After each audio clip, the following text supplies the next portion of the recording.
Сега ще покажем нашите нови машини за демонтаж и монтаж на гуми. Тази машина е робот, който прави демонтаж безконтактно, без да се ползват щанги, като за целта използва притискащи ролки.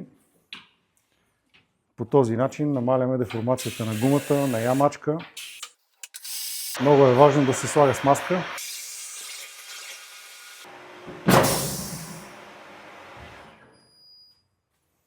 Сега повтаряме същата процедура от долната страна.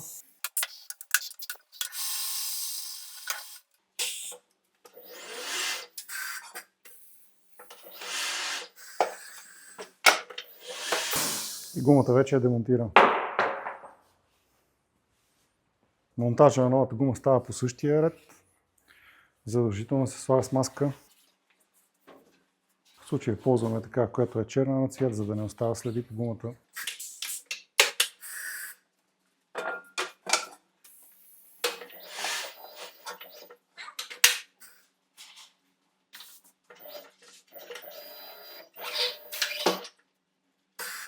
Сега остава само да се напомпа гумата, за да се залепи за джантата и процедурата по демонтаж и монтаж е извършена.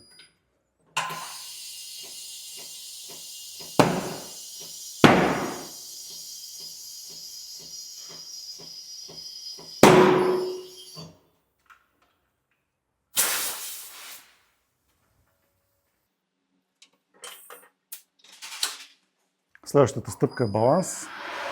След като направим баланса, спадаме гумата, вакуумираме и зареждаме с азот.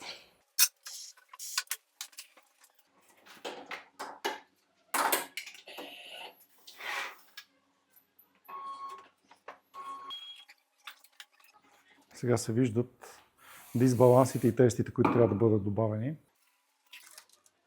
В случай избираме тежести в цвета на джантата, така че да не се забелязват. Така показва местоположението на вътрешната тежест. И сега ще ни покаже анализа на гумата спрямо джантата, съответно графиката на дали има измятания, дали се върти абсолютно гладко. Тук се вижда, че 0,1 мм е отклонението. Може да се каже, че гумата с джантата са абсолютно перфектни.